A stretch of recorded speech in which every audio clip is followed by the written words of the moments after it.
Bueno, la idea de hoy era hablar de una de las cardiopatías más frecuentes con las que se topa además el pediatra en general, y bueno, también los cardiólogos, obviamente, y hacerle un abordaje, como siempre, focalizado en algunos conocimientos, como para el pediatra en policlínica, en forma ambulatoria, internación, y también de una idea un poco de la evolución de estos niños y qué es lo esperable y no esperable, así como sumar algunas herramientas de manejo. Sobre todo porque sabemos que las CIB se presentan más que nada como insuficiencia cardíaca cuando preocupa, ¿no? Y no, digo, cuando deja de ser un soplo inocente, etcétera. Pero queríamos focalizar en la manifestación también de insuficiencia cardíaca y cómo esta cardiopatía tan frecuente genera consultas y genera morbilidad. De paso, Mateo, para seguir, como siempre hacemos, luego de la presentación de Mateo hacemos una ronda de preguntas con todos los presentes. Así hacemos dinámico. Se pueden comentar también pacientes que se hayan vivido, dificultades en la práctica clínica cotidiana pediátrica. Bueno, buenas, gracias por la invitación de vuelta, Seba, y ya estamos haciéndolo como un hábito de los martes. Sí, los martes. Los martes.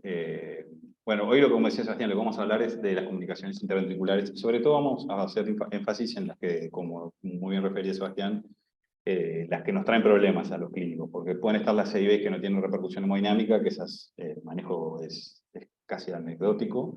Entonces vamos a focalizarnos en las que les dan insuficiencia cardíaca a los bebés.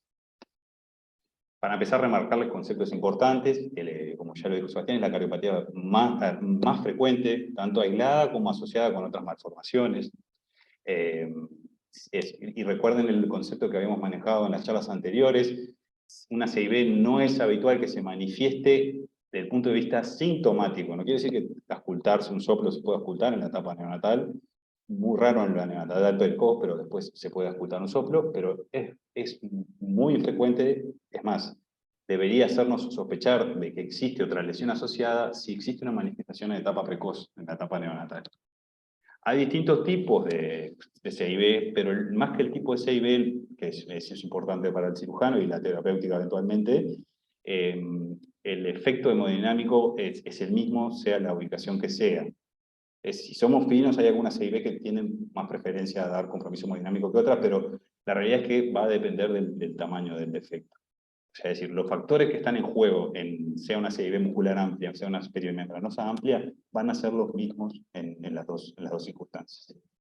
La principal consecuencia que van a tener estos niños es si la CIB es amplia y lo que va a llevar inevitablemente es al hiperflujo pulmonar y, por otro lado, a la insuficiencia cardíaca.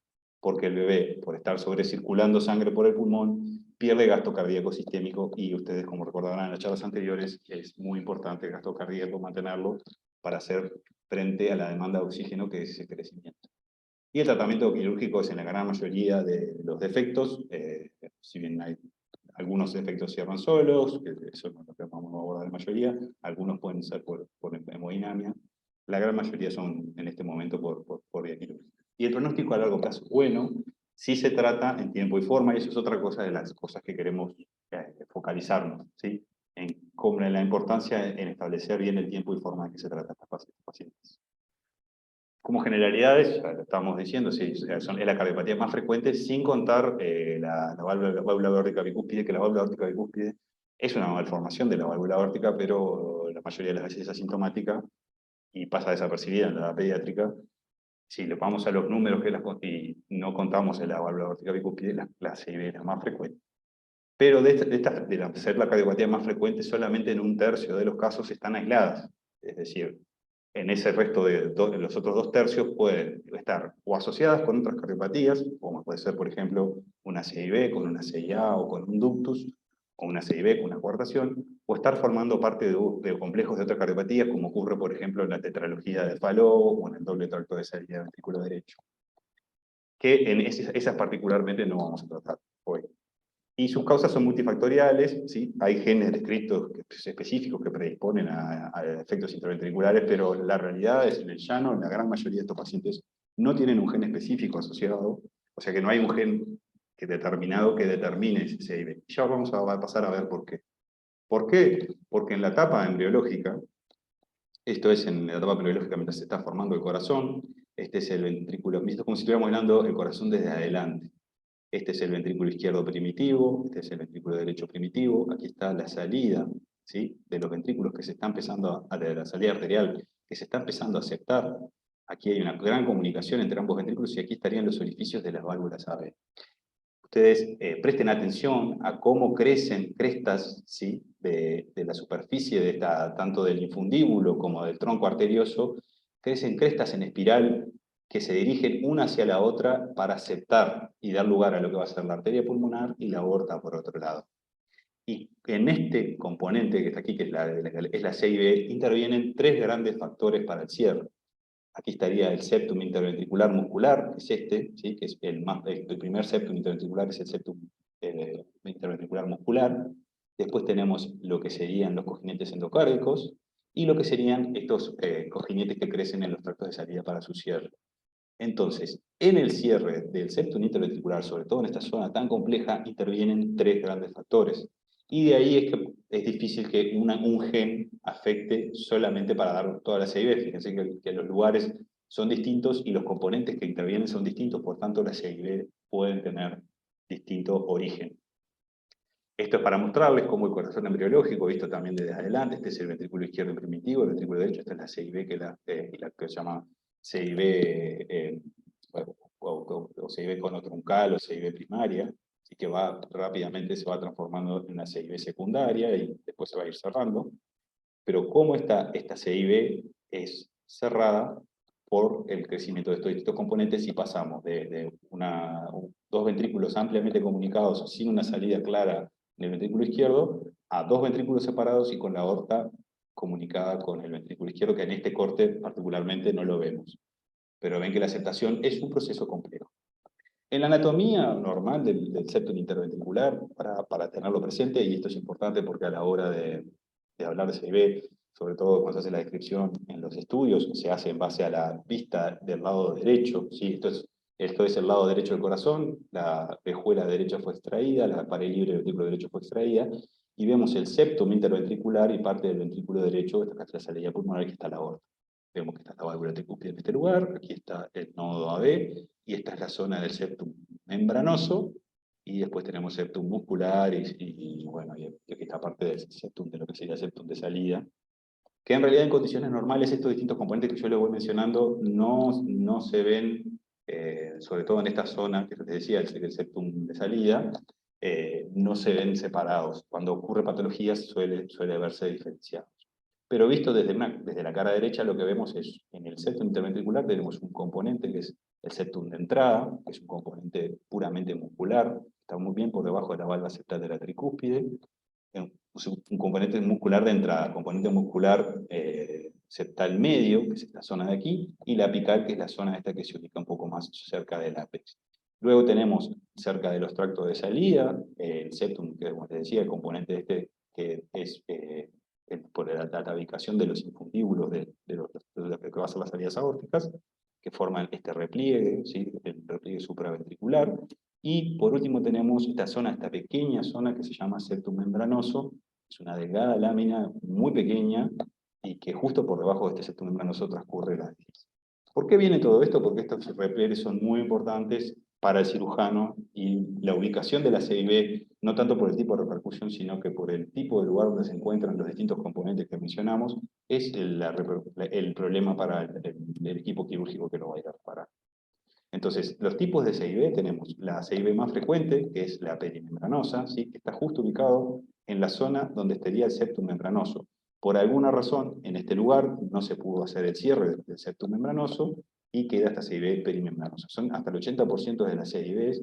Puede haber un cierre a través de adherencias de la válvula tricúspide, puede formarse un aneurisma en esa zona con la membrana y la válvula tricúspide, puede afectar la aorta, por eso dice regurgitación aórtica, pero esos son detalles que igual yo los invito más a leerlo como problema de la CIB en sí misma. Lo que importa acá, y nosotros le vamos a hacer mayor hincapié o énfasis, es en el tamaño. Fíjense que como las CIBs están en el tracto de entrada, van a ser de tipo canal o de tracto de entrada. Esta es una media muscular, ¿sí?, que las musculares son el 20%, o sea que son las que le siguen en frecuencia a las perimembranosas, y Las subarteriales, o lo que se llama subarterial o supracristal, tienen distintos nombres que se ubican justo por debajo de la salida arterial y que comunica tanto la pulmonar como la aorta. Estas son las menos frecuentes, son más frecuentes en asiáticos por un tema genético, seguramente asociado a la raza, pero en los caucásicos y en la mayoría de trabajos su frecuencia es la más baja. Y decirles también que las CIB musculares tienen menor frecuencia en la etapa postnatal, pero en la vida prenatal, el septum interventricular muscular suele tener orificios que no cerraron o no terminaron de cerrar, por lo tanto las CIB musculares en la etapa prenatal pueden tener una frecuencia un poco mayor, incluso considerarse en algunos casos como parte de una evolución normal en lo que sería una aceptación de un ventrículo si no llegara a tener la comunicación al nacer. De la fisiopatología, y como yo les decía, lo importante es el tamaño. Entonces, en el tamaño, ¿con qué comparamos, no? Porque es eso, el tamaño sí importa, pero ¿el tamaño respecto a qué? Y básicamente el tamaño que importa es el anillo de la aorta. ¿Por qué el anillo de la aorta? Porque la aorta es por donde el ventrículo izquierdo tendría que mandar el gasto cardíaco. Si el orificio tiene un tamaño mayor o igual al 50% del anillo aórtico, seguramente esa CIB va a dar un hiperflujo significativo, ¿sí? Y que va a traer repercusiones sobre el bebé, y es, es tanto del riesgo desde el punto de vista nutricional, porque lo va a colocar en insuficiencia cardíaca, así como también del riesgo de lo que es el desarrollo del pulmón, que ahora vamos a pasar a hablar un poco de ello, y el riesgo de desarrollar enfermedad vascular pulmonar. Las CIB medianas se ubican entre el 25 y el 50% del anillo aórtico, y se hablan de CIB pequeñas cuando son menores al 25%.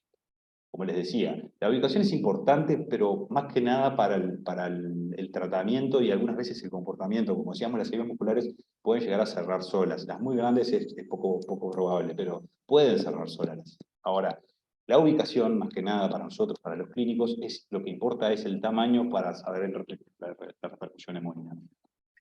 Y cuando la CIB tiene un tamaño amplio, como decíamos, 50% más del anillo aórtico, el determinante de cuándo aparecen los síntomas y cuánto hiperflujo desarrolla ese paciente con insuficiencia cardíaca va a ser la caída de las resistencias pulmonares y la aceptación que va a tener el circuito pulmonar de sangre. Entonces, ahí es donde va a estar la diferencia en el comportamiento clínico.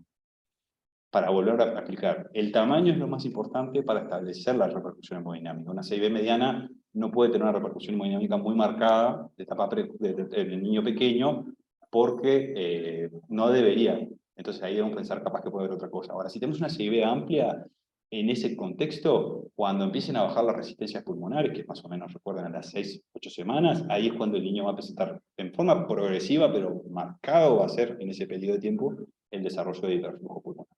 Y el problema va a ser la congestión del circuito pulmonar asociado a la sobrecarga de las cavidades izquierdas. ¿Por qué? Porque el corazón está manejando un gasto mucho mayor para hacer frente a la sobrecirculación pulmonar y hacer frente al gasto cardíaco sistémico. Pero en este contexto, ese cortocircuito, ese shunt que ocurre de izquierda a derecha, lo que conlleva es una pérdida de gasto cardíaco sistémico y desarrollando el niño una insuficiencia cardíaca. Pero es una insuficiencia cardíaca en el contexto de un gasto cardíaco elevado. A ver, un gasto cardíaco ventricular. Si tomamos el sistémico, claramente estamos en déficit, por algo el niño no crece bien. Pero lo que bombea en sangre el ventrículo izquierdo no es que el ventrículo esté fallando en la contractilidad o esté fallando en algún punto de vista, sino que simplemente está manejando demasiado volumen y demasiada parte de ese volumen se está yendo a recircular por el pulmón. Y lo que le quiero mostrar este ejemplo es esto. Esto es un ejemplo de un corazón normal, y este es un ejemplo de un corazón con una gran CIB medio muscular, medio septal. ¿Qué es lo que ocurre? La sangre circula por los pulmones, o sea, desde la cavidad derecha reciben su flujo, esto es lo normal, va hacia los pulmones, por el lado izquierdo, el lado izquierdo es el circuito sistémico. Pero en la CIB, cuando la sangre vuelve de los pulmones a las cavidades izquierdas, hay parte del gasto que se va al circuito sistémico, pero parte del gasto vuelve a recircular por el pulmón. Y fíjese por eso cómo cambia de color, pasamos de una sangre azul a una sangre violeta, porque la realidad es que así hay un salto oximétrico. Aquí tendríamos una arteria pulmonar que no tendría que estar saturando más de 70, 65 sangre. Aquí tranquilamente podemos estar saturando 85, 90% en el tronco de la arteria pulmonar. ¿Por qué? Porque existe un cortocircuito de izquierda a derecha y hay una recirculación de sangre por el pulmón. Para hacerlo más sencillo, esto en un esquema un poquito más dinámico, tenemos la sangre que retorna de las cavas hacia la aurícula derecha la comunica con el ventrículo derecho y luego lo eyecta hacia el ventrículo derecho. El ventrículo derecho presenta la sístole, y en la sístole, sumado a la sístole del ventrículo derecho, se suma la sangre que viene del cortocircuito del lado izquierdo. Pero fíjense la entidad que tiene esta flecha. Esta flecha en este momento no parecería ser muy marcada, ¿no? Y aquí lo que tenemos es lo que les decía, el salto oximétrico y también cómo se engordó la flecha. En realidad la flecha está más grande porque el gasto aquí está aumentado por las sobrecirculaciones. Esto va hacia las dos ramas pulmonares, retorna del corazón auricular izquierda, la lleva hacia el ventrículo izquierdo, y el ventrículo izquierdo debe de dividir su gasto en un poco que recircula hacia el pulmón, que ya recién lo hemos visto, y el resto que va hacia la circulación sistémica. Esta CIB parecería no estar dando mucha repercusión. ¿Pero por qué no está dando mucha repercusión? Porque probablemente estamos viendo al bebé en este periodo de tiempo, desde que nace hasta las 6-8 semanas, en los cuales el QPQS, es decir, cuánto flujo pasa por el pulmón, ya que la CIB es amplia, está determinado por la resistencia vascular pulmonar. Si la resistencia vascular pulmonar cae, como debería caer, este niño rápidamente va a cambiar su forma de circulación. Y de vuelta, vamos al esquema, la sangre retorna de las venas cavas, aurícula derecha, ventrículo derecho. Miren el ancho, el grosor ahora es mucho mayor del shunt de izquierda a derecha a nivel de lo que es de la eyección del ventrículo izquierdo hacia la pulmonar. Y eso también es otro concepto que quiero aprovechar para decirles. No es que el ventrículo derecho esté sobrecargado, porque el ventrículo derecho se encuentra en eyección en la mayor parte del tiempo que ocurre la mayor sobrecarga. Entonces, básicamente lo que ocurre es que el ventrículo izquierdo eyecta la sangre. Si viene a través del ventrículo derecho, el ventrículo derecho funciona en ese momento como un tubo de pasaje, entonces no se sobrecarga tanto. Vemos cómo la flecha aumenta mucho más su espesor, y se va hacia las ramas pulmonares, tenemos un flujo, un retorno de las venas pulmonares mucho más marcado, la aurícula también maneja mayor volumen, el ventrículo maneja mayor volumen, y ese gasto cardíaco, que antes estábamos adecuados o estábamos en el límite, estamos perdiendo gasto cardíaco cada vez más, porque bajaron las resistencias pulmonares y estamos recirculando sangre por los pulmones. Recuerden que la sangre del gasto se divide principalmente hacia el corazón y hacia el sistema nervioso central, pero después están otros órganos que son igual de importantes, como los riñones, todos los órganos y sobre todo un organismo en crecimiento, como es lo que estamos viendo. Una cosa importante, capaz, que expliques o que reafirmes, que muchas veces lo vemos en discusiones entre cardiólogos o intensivistas, es eso del QPQS, ¿no? O sea, Q en fisiología general es el flujo. QPQS es qué relación hay entre el flujo pulmonar, que se va por la arteria pulmonar y llega al reservorio respiratorio, digamos, pulmonar, y el QS es el gasto, el flujo sistémico. Exacto. O sea que un QPQS habitualmente está en 1. Yo, vos, no tenemos cardiopatía, lo que va al pulmón es lo que vuelve al corazón izquierdo y se eyecta el gasto ambos sistémico. circuitos, tanto el lado derecho y el circuito pulmonar maneja el mismo gasto que el lado izquierdo y el circuito sistémico. QPQS alrededor de 1. Exacto. Cuando se da estas 6B que empiezan con hiperflujo, o sea que aumenta el flujo pulmonar por el shunt que tiene, el QPQS aumenta, o sea, aumenta el QP 1.5, es lo clásico, exacto, ¿no? Para empezar a ver cuánta... El problema, habitualmente el problema empieza en 2 el problema, cuando el QPQS supera 2.1, es decir, es 2 veces superior ya sea el gasto del lado derecho versus el gasto del lado izquierdo. En el circuito pulmonar nos referimos al circuito sistémico, y ya cuando está por encima 4:1 es una cosa muy aumentada, y ese cálculo, que en realidad nosotros por eco lo podemos aproximarnos, en realidad se estima lo más aproximado, la forma más aproximada de estimarlos a través de las oximetrías que se hacen en cateterismo, y se toma la saturación y se hace un cálculo por fórmula de Fick de cómo está la relación en base a las saturaciones. Pero cuando pasamos en la fórmula de Fick el 4:1, ya el cálculo da error, y seguramente, y no viene al caso la discusión de un QPQS de 4:1, 6:1, el niño va a presentarse ostensiblemente sintomático. Y este concepto aplica de QPQS no solo a la CIB, sino que aplica al ventrículo único, sin restricción a la salida pulmonar, aplica en otros contextos. O sea, por eso la interacción cardiopulmonar también se puede ver en los flujos y es muy importante evaluarlo. Cuando uno lo escucha siendo pediatra, que los colegas hablan, no, el QPQS en cuanto está, es básicamente ver qué relación hay entre el flujo pulmonar y sistémico. Sí, y algo importante que dijiste, pero yo para reafirmar más que nada, es cuando uno estudia esto, está muy bueno poner una cantidad ficticia de flujo, digamos, de sangre. Uno pone, por ejemplo, yo empiezo con 100 mililitros de sangre. Entonces, llega a, pongamos, en la aurícula izquierda, 100. Va al ventrículo izquierdo, esos 100 mililitros de sangre. Y cuando yo tengo una CIB de este tipo, donde hay mucho hiperflujo, hiperflujo secundario del shunt, izquierda-derecha, de esos 100 mililitros, supongamos que 80 quedan en el gasto sistémico, y 20 o sea que vamos a tener bajada del gasto sistémico, y se van a ir 20 para el flujo hacia la arteria pulmonar, que se van a juntar después de vuelta. De vuelta, entonces van a empezar a sumar los flujos pulmonares y ahí uno pierde la relación y mientras tanto el gasto cardíaco sistémico siempre es menor. Por eso es que lentamente el niño empieza a, lo que siempre Mateo reitera es el gran impacto que tienen las cardiopatías que tienen bajo flujo sistémico, como es el caso de, por ejemplo, una insuficiencia cardíaca por CIB, es sobre el crecimiento fotoestatural del niño. Exacto. Y que además agrava también la resolución de la cardiopatía. Digo, para reafirmar esos puntos de pensarlo como un gasto es que más volumen allá, de sangre. para los clínicos le diría, ustedes cuando le hablan te dicen, no me decís el QPQS, y vos le podés, sabiendo que el niño tiene una CIB, le decís, mira, el crecimiento viene de desaceleración, está bajando percentiles, o no crece desde hace 20 días, y ahí no necesitas saber QPQS, sabes que ese niño claramente tiene un hiperflujo, y no importa qué número de QPQS, lo que importa es que el shunt es significativo y está poniendo en riesgo la salud del niño, como vamos a ver a continuación. Y otra cosa que les quería volver a remarcar, que Sebastián lo dijo muy bien, piensen en ese como que van manejando los flujos.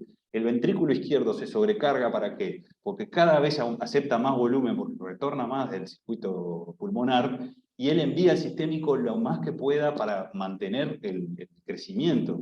Pero si cada vez es mayor el robo, el ventrículo izquierdo se debe esforzar aún más por aumentar eso, porque ya va a aumentar el volumen, porque aumenta el retorno, y tratar de mantener el gasto sistémico. Y eso es un círculo que, si no se te corta en algún lado, es un círculo vicioso que termina comprometiendo la salud del corazón y la salud de los pulmones del niño.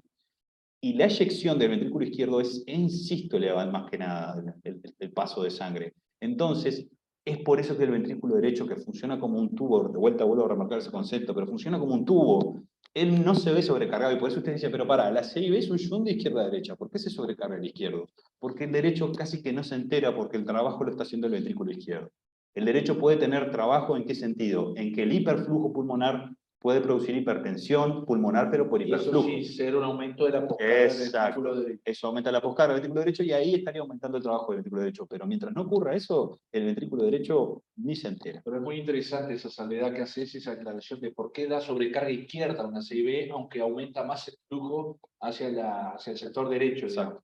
¿Y por qué? Porque el trabajo eyectivo que va a ocasionar hipertrofia de miofibrillas no lo hace el ventrículo derecho, lo sigue haciendo el izquierdo, y el ventrículo derecho, el VD famoso, los intensistas sabemos que es una cámara de reservorio con gran capacitancia, en realidad es un reservorio de sangre, por lo general, en un corazón normal. Sí, acá, si quieren, miren, vuelvo un poquito la diapo para atrás, pero lo ven en las flechas. Miren las flechas. Las flechas, el derecho no se entera, las flechas se mantienen en lo que sería un QP de 1, pero luego se le suma el del shunt, y ahí es donde varía. Y fíjense las flechas, el tamaño de las flechas, que tenían que ser iguales a las derechas, son de mucho mayor entidad, marcando eso, marcando que existe un mayor gasto, mayor manejo de volumen del lado izquierdo. Por eso se cargan las cavidades izquierdas.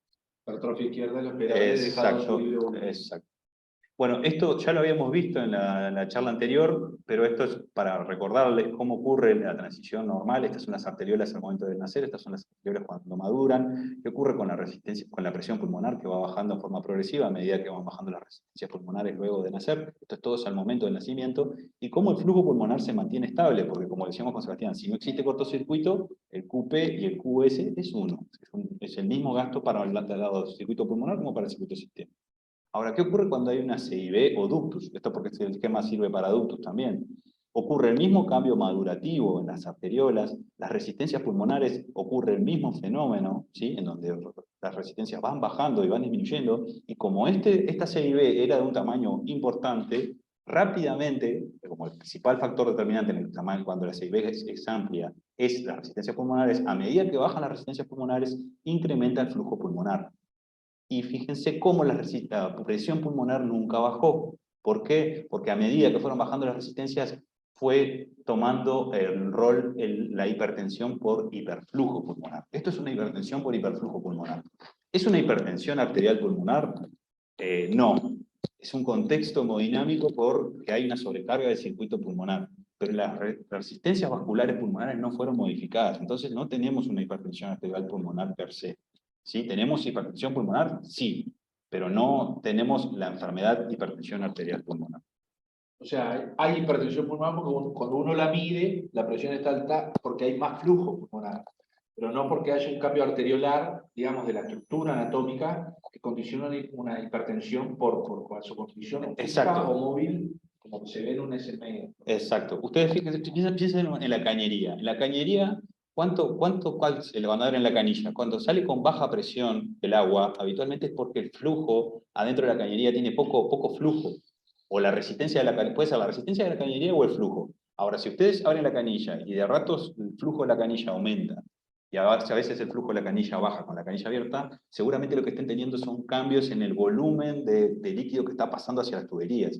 Eso es un cambio de presión por flujo. Las resistencias no se modificaron. Ocurre un cambio de presión por flujo. Esto es lo mismo. Hay un cambio de presión, pero porque aumenta el flujo hacia el circuito pulmonar. No sé si el ejemplo sirve, pero espero que les haya servido.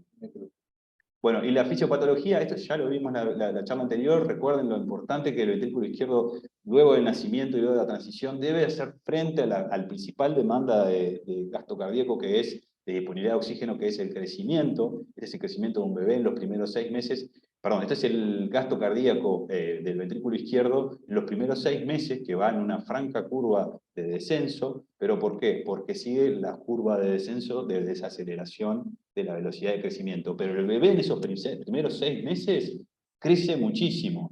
Y si tenemos a esto que le sumás un robo del gasto cardíaco del izquierdo, ¿no? Le robamos al ventrículo izquierdo parte de este gasto por culpa de que está recirculando sangre, ahí podemos incurrir en un déficit de disponibilidad de oxígeno y nutrientes y el niño estar en insuficiencia cardíaca, pero por ese contexto de déficit, tanto de lo que es el gasto cardíaco sistémico, como la sobrecarga que genera a nivel del circuito pulmonar, porque un pulmón lleno de líquido es mucho más difícil para el bebé lograr expandirlo. Recuerden que el bebé tiene muy poca reserva en el punto de vista torácico, tiene una ventaja, el diafragma está muy plano, las costillas son muy cartilaginosas, entonces todo eso lo pone en déficit, y si le sumás un pulmón que tiene tendencia a ser difícil de expandir por estar empapado, porque hay que pensarlo así, es como que estuviera empapado en líquido el pulmón, entonces ahí va a tener un problema, más trabajo respiratorio y más consumo de oxígeno desde el punto de vista respiratorio. No, y hay algo que vos has insistido en todas las clases que hemos visto, que lo hemos hablado también cuando hablábamos de cosas respiratorias, digamos. Siempre hay que pensar el niño, sobre todo el primer año de vida, como cuando hay una enfermedad respiratoria grave o cardíaca grave, en realidad nunca es cardíaca o respiratoria, sino que es cardiorrespiratoria. Y yo agregaría, que eso es lo que iba, es cardiorrespiratoria nutricional. Cuando hay un impacto nutricional, que es porque el niño per se necesita más gasto cardíaco que el adulto, porque está creciendo, uno ya sabe, cuando ve un niño con una 6B, por ejemplo, 6B, que es lo que estamos hablando hoy, no necesita el QPQS y la relación que le puede decir un ecocardio para darse cuenta que el gasto cardíaco está bajísimo. ¿Por qué? Porque el niño se desnutrió. Digo, más allá, estamos hablando de que uno pesquisó, de que se alimenta, pero el impacto nutricional indirectamente también te habla del impacto sobre el gasto cardíaco sistémico que tiene la cardiopatía que estás hablando, en este caso la CB. Digo porque lo nutricional muchas veces como que lo separamos y está todo vinculado. Sí. Es más, yo te diría, el punto guía del clínico debe ser lo nutricional. Y déjame ver cómo... Y por eso es que nos peleamos con los cirujanos cuando no quieren operar a estos niños. Y eso le habrá pasado a cualquier pediatra que hace clínica. que uno dice, nunca va a crecer el niño hasta que no se resuelva, o por lo menos se palíe la situación de Exacto. gasto cardíaco disminuido que dan, de la insuficiencia cardíaca. Exacto. Porque los clínicos, los pediatras y los intensivistas que nos enfrentamos a estos pacientes, y el cardiólogo que lo trata también, desde el punto de vista médico, los recursos que tenemos no son muchos. El tratamiento médico, primero que nada, no soluciona el problema de base, como muy bien lo decía Sebastián. Hay que restringir el flujo pulmonar y nosotros no tenemos ningún fármaco que pueda incidir en eso, ¿sí? Los objetivos nuestros cuando vamos a tratarlos es aliviar los síntomas. Básicamente vamos a administrar diuréticos y que son hoy por hoy son los únicos fármacos que tienen evidencia suficiente, los diuréticos, me refiero puntualmente al furosemide, que tienen evidencia que tienen un impacto positivo en el tratamiento de estos pacientes para aliviar los síntomas de insuficiencia cardíaca. Porque, ¿qué es lo que pasa?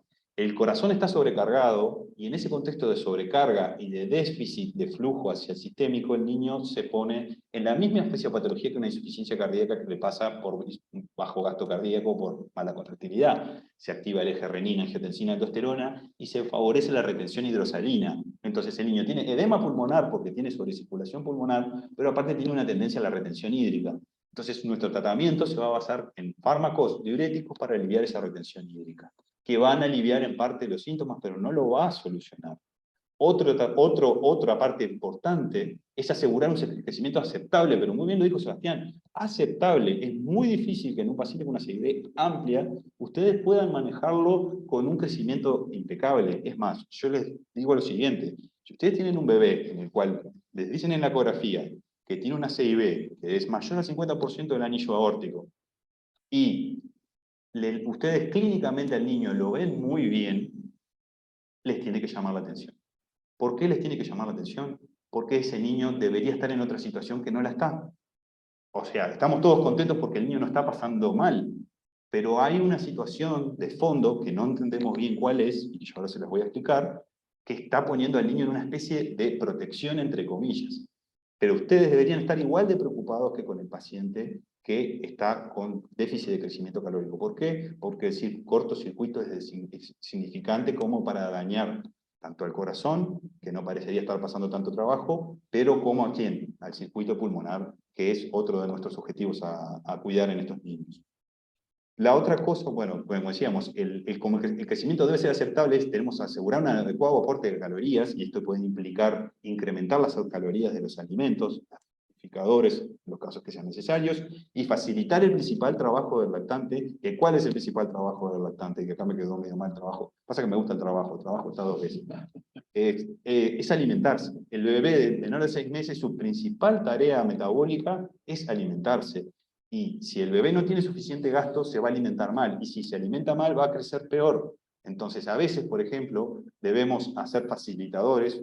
Esto no es por no decir que la lactancia no deba darse, al revés, que la lactancia debe hacerse y todo lo posible, pero el hecho de succionar el pecho materno es un trabajo de mucho más coordinación y que puede requerir mucho más esfuerzo por parte del bebé que, por ejemplo, succionar un biberón. Y a veces las mismas madres te lo refieren y dicen, ¿sabe, doctor, que pasé a darle el pecho ordeñado porque una mema se me duerme y si yo le doy la mema se la toma toda rapidísimo? ¿Qué está diciendo la mamá?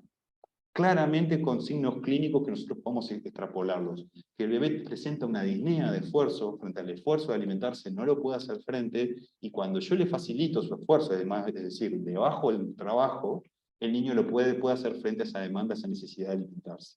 Y hay veces también que inclusive le hacemos gastroclisis, colocamos sondas y alimentación nocturna, ¿para qué? Para hacer tomas en un periodo en el que el niño descansa, y de esta manera aumentar el aporte calórico sin necesidad de aumentarle el trabajo a la hora de alimentarse. Y bueno, esto lo agregué como cosa secundaria y aparece después. Eventualmente soporte respiratorio. ¿Por qué? Porque los diuréticos son nuestra primera arma de tratamiento, ¿sí? Vamos a ir a los diuréticos para contrarrestar la retención hidrosalina y el edema pulmonar. A su vez, también se pueden usar los famosos IECAs y los inhibidores de la enzima convertidora de angiotensina aldosterona, porque participan también en el eje activado, pero también está el hecho de que si reducimos un poquito las resistencias sistémicas, teóricamente podríamos favorecer que QP-QS no sea tan desbalanceado. Les repito, hoy por hoy no hay evidencia suficiente como para hacer una afirmación de indicación clase 1. Los de indicación de clase 1 son los diuréticos.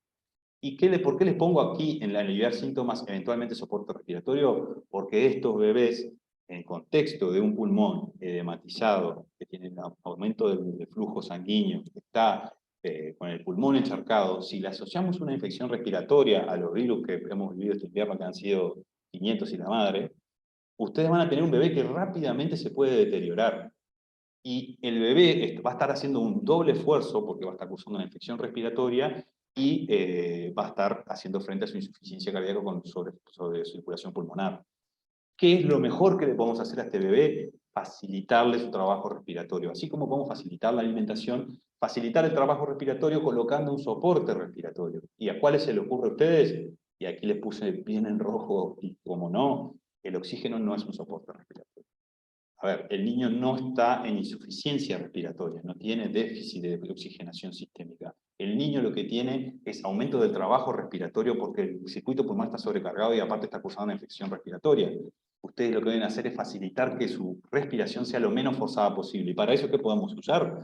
Podemos usar el oxígeno de alto flujo y la ventilación no invasiva a presión positiva, tanto con PIP como con doble nivel. Esto seguramente ayude al niño en el contexto que le estamos diciendo una descompensación.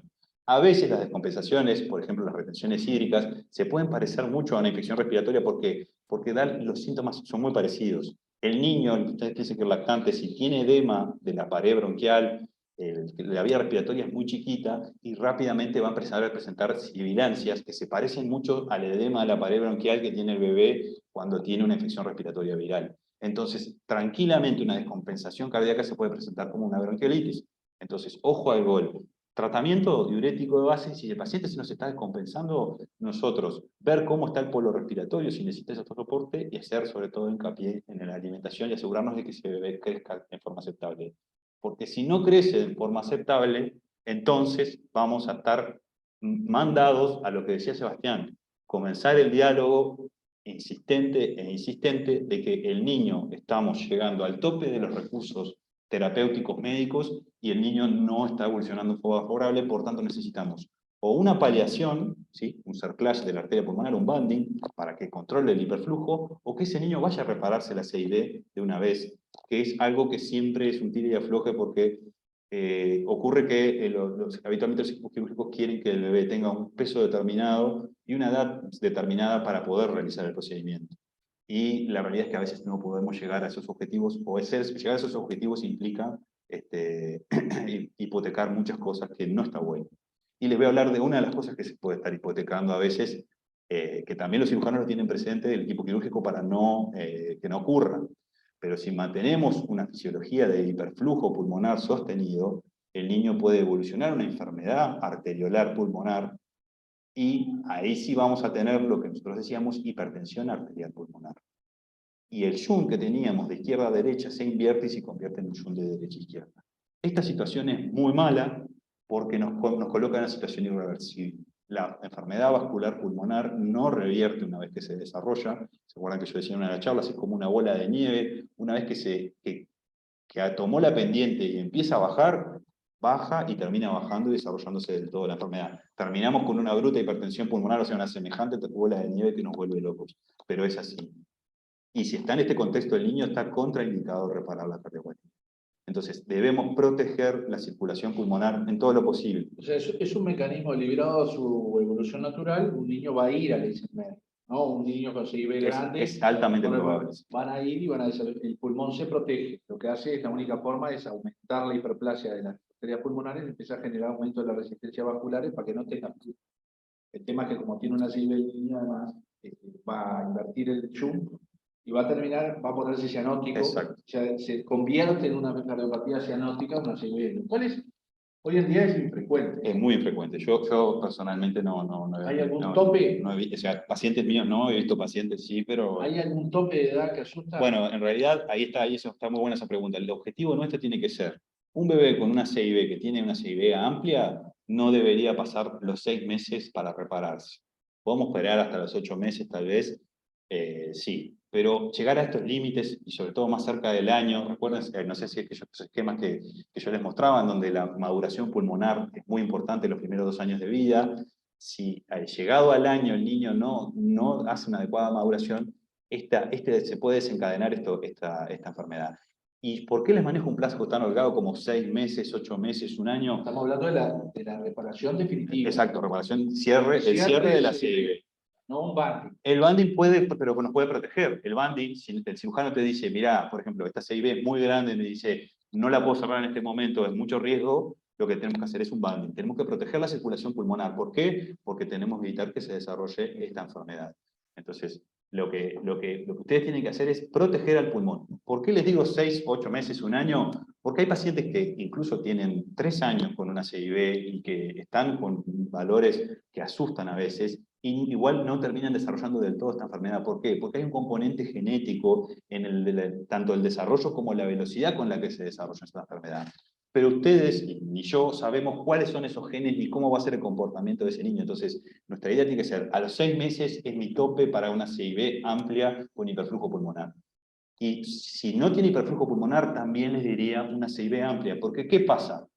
Este ejemplo acá lo que les estoy mostrando es cómo sería la fisiología del bebé con el cuadro que veíamos si se repara, si se cierra la CIB. Fíjense cómo la maduración pulmonar no ocurrió nada, o sea, las arteriales siguieron su curso, y en este momento, cuando se reparó, cae la presión arterial pulmonar, cae el flujo pulmonar estrepitosamente, y las resistencias vasculares pulmonares no se modifican. A veces, ¿sí? Y esto sería la enfermedad de Eisenmenger, como decíamos, que se desarrolla hipertensión pulmonar.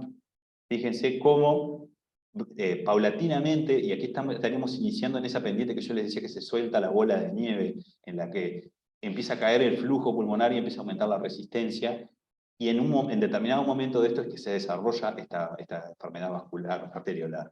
Y ahí esto es irreversible.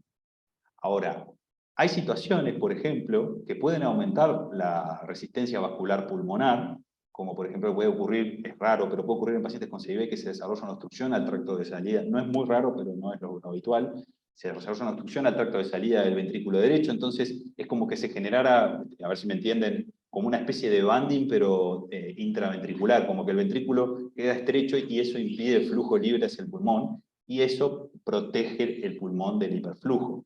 ¿Sí? Lo mismo podría pasar en una situación, por ejemplo, en la que el niño no baja del todo las resistencias vasculares pulmonares y se mantiene con resistencias relativamente altas. En este contexto, y en el contexto del niño que no baja las resistencias pulmonares como debería, el niño clínicamente está bien, no tenemos tanta insuficiencia cardíaca, no tenemos tanto requerimiento de medicación, pero ¿qué pasa? Este paciente seguro va a requerir una reparación quirúrgica y es otro aspecto. Pero el bebé que no bajó las resistencias pulmonares, y por ejemplo sabemos que es una CIB amplia de tamaño suficiente como para dar un hiperflujo ostensible y con riesgo de desarrollar enfermedad vascular pulmonar, si nosotros no lo reparamos precozmente, dígase 6 meses o un plazo muy similar a 6 meses, este paciente puede evolucionar a esto.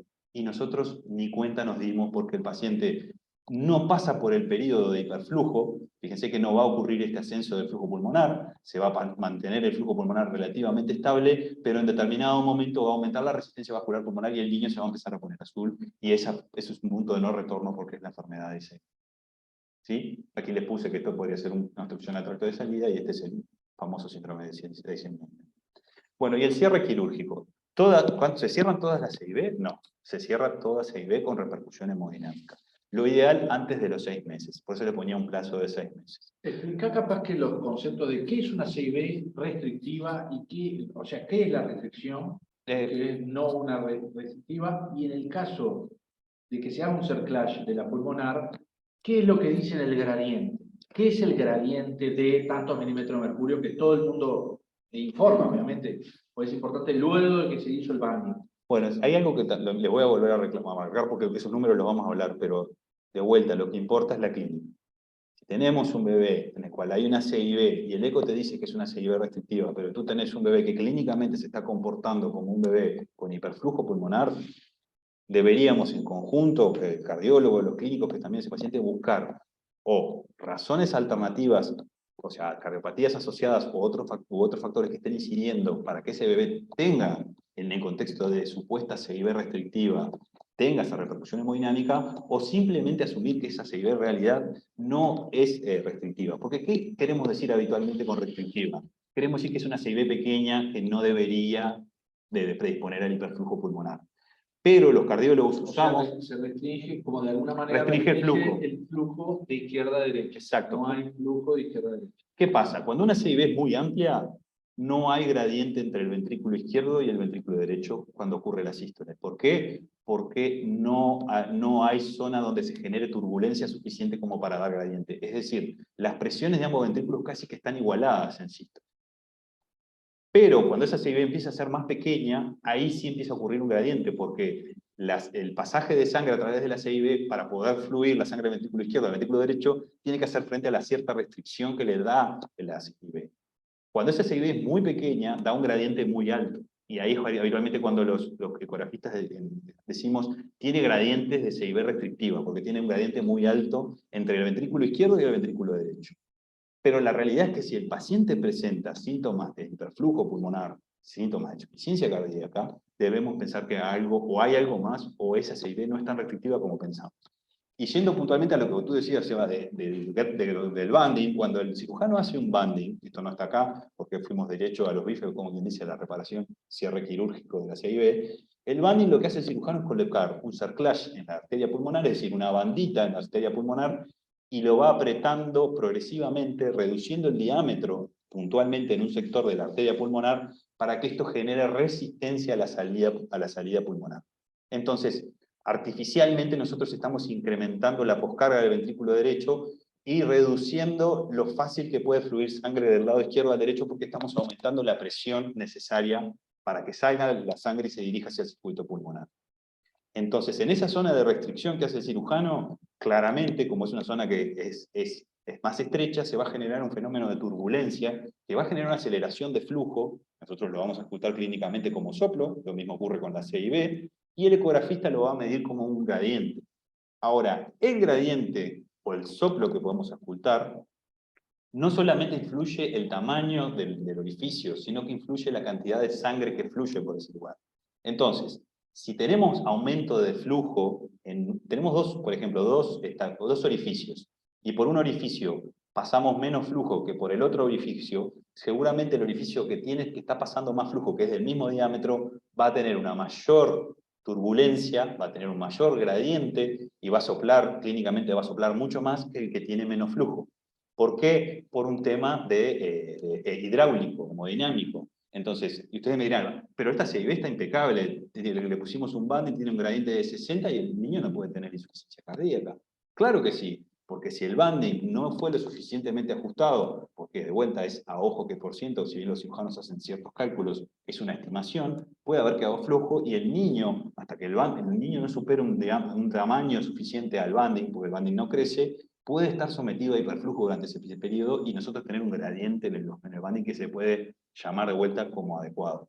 Por eso les digo, y respondiendo, capaz se me hizo muy largo, pero respondiendo a lo que decía Sebastián. Pero más allá de la clínica, que es lo más importante, siempre. Si a vos te informan un gradiente de 40, o sea, ¿con qué gradiente estarías contento vos luego de haber En un banding habitualmente estamos contentos con un gradiente de 60, más de 60. Y una CIB que tiene un gradiente que anda entre 40 y 60, sabemos que hay cierta restricción. Pero de vuelta, lo importante es la clínica. La clínica es lo más importante para el manejo de estos pacientes, ¿sí? Y creo que sí deberíamos dejar algún o sea, que hay concepto. un gradiente, una diferencia de presión. Exacto. El gradiente, eso no explicamos. Perdón si no entendimos, pero el gradiente es el diferencial de presión que debe ser la cámara que está previa al orificio y la que está posterior. Entonces, para que fluya la sangre tiene que haber un diferencial de presión.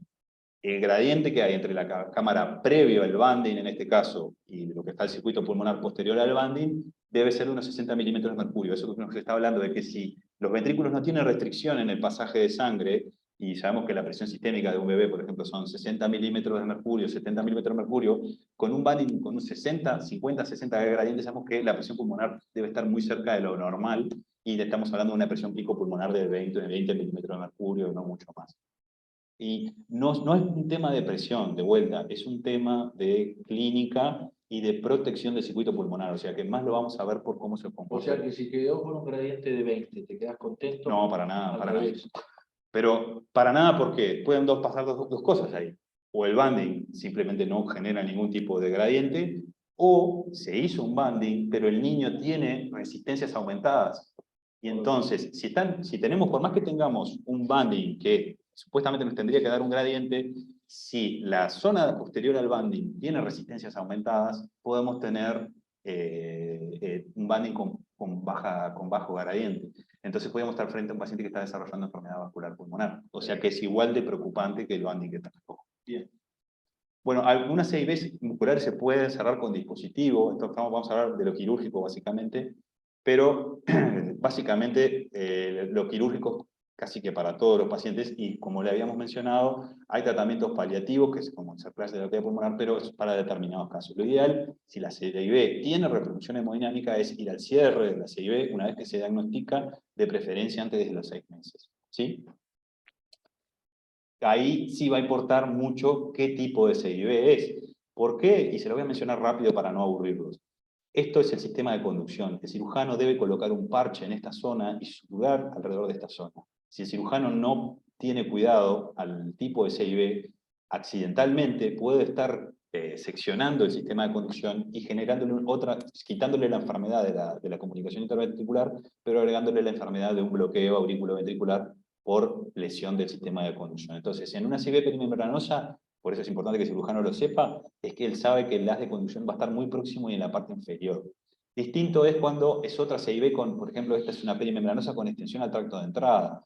Muchas veces el cirujano ahí la va a tener todavía más difícil porque el equipo quirúrgico tiene que hacer frente al defecto más amplio y el sistema de conducción pasando por ahí abajo. Pero otras veces, por ejemplo, es una CIB muscular pura del tracto de entrada y en este contexto el equipo quirúrgico tiene que estar tranquilo de que el riesgo de dañar el sistema de conducción es muy bajo. Entonces el cirujano, el equipo quirúrgico puede maniobrar alrededor de este orificio sin preocuparse de dañar el sistema de conducción. Y esto ya es una CIB tipo canal que, fíjense lo amplio que es el defecto y el transcurso que tiene las de His, es muy difícil esto de reparar. Por eso es entendible cuando a los cirujanos nosotros le decimos, al equipo quirúrgico le decimos, necesitamos operar a este paciente, pero ellos te dicen, bueno, no, mirá, yo necesito tal o cual condición. Es entendible porque trabajar en esto, dependiendo del tamaño y la complejidad del defecto, va a ser desafiante. Esta por defecto, por ejemplo, subarterial o doble cometida, este defecto no va a ser muy difícil de cerrar desde el punto de vista de los que serían problemas del sistema de conducción, pero sí sabemos que este defecto posteriormente podría desarrollar, por ejemplo, insuficiencia de la válvula aórtica porque el soporte de la válvula aórtica es malo. Entonces, ahí está la razón de saber por qué un defecto, por qué el otro. Pero si les tengo que dejar un mensaje es saber cómo abordar estos pacientes y cuándo deberían ser tratados. El pronóstico a largo plazo, alejado de una CIB, sin otras cardiopatías asociadas, sin otros problemas, es bueno. Es de las pocas cardiopatías que podemos hablar de corrección, y esa palabra yo la pongo entre comillas porque a mí no me gusta utilizarla, porque puede dar el falso concepto de que el paciente está curado. Sí es cierto, se solucionó el problema del defecto, pero para poder cerrar ese defecto hubo que someter al paciente a circulación extracorpórea, hubo que hacer una atreotomía o una ventriculotomía, hubo que colocar un parche. Entonces, todas esas cosas son manipulación que posteriormente podrían traer repercusión. A ver, ¿esto es para asustarnos con un paciente que fue operado de CIB? No, el paciente operado de CIB hace una vida normal, pero sí sabemos que es una vida normal con controles especiales junto al equipo asociado a un cardiólogo pediatra. ¿Por qué? Porque hay riesgo real de disfunciones del nodo auriculoventricular, pueden existir lesiones residuales, ¿sí? Y una de las lesiones residuales, por ejemplo, puede ser el desarrollo de esa obstrucción al tracto de salida que yo les hacía referencia. Parece obvio, pregunta que te hago. Sí. Tiene que saber el pediatra. Estos niños van a una cirugía mayor. Ese es el preludio, cirugía mayor. ¿Qué cosas te importan de la cirugía? Por ejemplo, ¿qué eventos pueden suceder? Va a ir a una circulación extracorpórea. Sí. Una CIB estándar, que llega en buenas condiciones, se opera. ¿Cuánto es esperable que esté en circulación extracorpórea? Segundo, ¿cuántos salen con bloqueo o no? Porque son complicaciones que pueden, o sea, le engancharon. ¿Y cómo es la cirugía? O sea, bueno, se desconecta de la circulación el corazón, ¿verdad? Hay una bomba de circulación extracorpórea, se opera el cirujano en determinado tiempo, sutura, así como le mete un parche, es un parche de plástico, de algún tipo de plástico, lo sutura y ahí puede suturar. Habitualmente es pericardio o autólogo, pero... Bueno, ahí está, ese tipo de detalles ¿qué te parece importante para que sepa el pediatra? Y que le pregunte a el resumen de alta del centro donde se operó, qué datos son importantes que le pueden condicionar este pronóstico a mediano y largo plazo. Yo lo que le sugiero es prestar atención a la evolución posoperatoria, una CIB que evolucionó sin mayores complicaciones, en las cuales el posoperatorio fue sin incidentes. Deberíamos estar relativamente tranquilos porque sabemos que no hubieron grandes problemas. Los tiempos de cuánto estuvo en cirugía, eso es variable, depende del que esté operando, ¿sí? Del operario, del técnico que esté realizando la cirugía.